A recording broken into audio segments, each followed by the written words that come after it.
विद्यार्थ्यांनो, आज आपण वाक्यांचे प्रकार आणि वाक्य परिवर्तन हे व्याकरण पाहणार आहोत. हा प्रश्न प्रश्नपत्रिकेमध्ये 4थ्या क्रमांकाचा असतो आणि क्वेश्चन नंबर पहिला असतो वाक्यांचे प्रकार आणि क्वेश्चन नंबर दुसरा वाक्य परिवर्तन.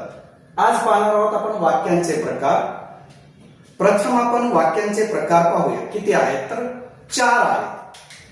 पहिला प्रकार आहे विधानार्थी वाक्य. या वाक्यामध्ये फक्त स्टेटमेंट असतं, म्हणजे विधान केलेलं असतं. स्टेटमेंट होकारार्थी असेल म्हणजे होय, आहे असे शब्द असतील तर ते होकारार्थी वाक्य. ज्या स्टेटमेंटमध्ये नाही, नको असे जर शब्द असतील तर ते नकारार्थी वाक्य, निगेटिव्ह सेंटेन्स. वाक्याचा दुसरा प्रकार आहे प्रश्नार्थी वाक्य. यामध्ये वाक्याच्या शेवटी क्वेश्चन मार्क असतं आणि प्रश्न विचारलेला असतो. वाक्याचा तिसरा प्रकार आहे आज्ञार्थी वाक्य. या वाक्यामध्ये प्रामुख्यानं 6 गोष्टींचा समावेश केलेला असतो. एक तर आज्ञा, विनंती, उपदेश, सल्ला, प्रार्थना आणि आशीर्वाद अशा 6 गोष्टींचा या वाक्यामध्ये उपयोग केलेला असतो. वाक्याचा शेवटचा प्रकार आहे उद्गारार्थी वाक्य. या वाक्यामध्ये तुमच्या मनातील वेगवेगळ्या भावना आणि मनातील तीव्र इच्छा आणि वाक्याच्या शेवटी एक्सक्लेमेटरी मार्क असतात. अशा प्रकारे हा प्रश्न 2 मार्कासाठी विचारला जातो. विद्यार्थ्यांनो, आपण काही सरावासाठी प्रश्न पाहूया, म्हणजे काही उदाहरणं पाहूया प्रॅक्टिससाठी. पहिलं उदाहरण आहे ते पाहूया आपण. हे फूल सुंदर आहे. आता हे स्टेटमेंट पहा.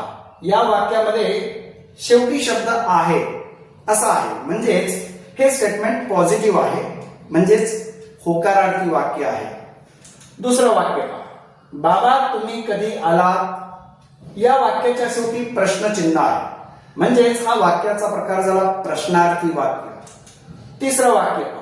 किती सुंदर पक्षी. हा एक एक्सट्रीम मार्क, दुसरा एक्सट्रीम मार्क, उद्गारवाचक चिन्ह. याचा अर्थ होतो हे वाक्य उद्गारार्थी वाक्य आहे. वाक्याचा चौथा प्रकार पहा. ठीक खिडकी उघडा. उघडा या शब्दामधून आज्ञा, कमांड दिसते आणि म्हणून हा वाक्याचा प्रकार आज्ञार्थी असा होतो. वाक्य शेवटचं पहा. मला लाल रंग आवडतो. आहे, नाही, कुठल्याही प्रकारचा असा शब्द नाही, म्हणजेच वाक्याचा हा प्रकार विधानार्थी वाक्य असा आहे. विद्यार्थ्यांनो, वाक्याचा दुसरा भाग आहे वाक्य परिवर्तन. हे परिवर्तन करत असताना आपण प्रामुख्यानं कोणत्या गोष्टी लक्षात ठेवायच्या हे पाहूया. तर वाक्य परिवर्तन याचा अर्थ काय होतो पहा. वाक्याच्या अर्थाला बाधा न आणता वाक्याच्या रचनेत केलेला बदल म्हणजेच वाक्य परिवर्तन होय. म्हणजे वाक्याचा अर्थ जसाच्या तसाच ठेवायचा, परंतु वाक्याच्या रचनेमध्ये काय करायचा, बदल करायचा. मराठी त्याला वाक्य परिवर्तन असं म्हणतात, जो 2 मार्काचा प्रश्न विचारला जातो. आता हे परिवर्तन करत असताना काही नियमांचं पालन करावं लागतं. ते नियम कोणते ते आपण पाहूया. पुन्हा आपण पाहूया वाक्यांचे प्रकार आणि वाक्य परिवर्तन कशा प्रकारे केलं जातं ते या ठिकाणी पाहूया आपण. हे सगळे वाक्याचे प्रकार आहेत. विधानार्थी वाक्य याचे 2 प्रकार आहेत, होकारार्थी आणि नकारार्थी. होकारार्थी आणि नकारार्थी वाक्यामध्ये परिवर्तन करताना वाक्यातील विशेषण असते त्याचा विरुद्धार्थी शब्द वापरला की वाक्य परिवर्तन होतं. अर्थ जसाच्या तसाच राहतो, वाक्य मात्र बदलतं. प्रश्नार्थी वाक्य, आज्ञार्थी वाक्य यामध्ये बदल करताना क्वेश्चन पॉझिटिव्ह असेल तर उत्तर निगेटिव्ह लिहायचं आणि क्वेश्चनच निगेटिव्ह असेल तर उत्तर पॉझिटिव्ह लिहायचं. उद्गारार्थी वाक्य याच्यामध्ये फॉर्म्युला दिलेला आहे त्यांनी पहा. किती plus adjective plus subject plus verb plus noun, pronoun आणि एक्सक्लेमेटरी मार्क असतो. हा फॉर्म्युला त्या वाक्यामध्ये वापरला की ते वाक्य उद्गारार्थीमध्ये बदलतं. आणि कोणतंही वाक्य जर विधानार्थीमध्ये जर कन्वर्ट करायचं असेल तर असे मला वाटते, अशी माझी इच्छा आहे, या 2 वाक्यांचा आपण प्रयोग केला की वाक्य परिवर्तन होऊन ते विधानार्थी स्टेटमेंट बनतं. विद्यार्थ्यांनो, आता वाक्य परिवर्तनाचं एक उदाहरण आपण या ठिकाणी घेऊया.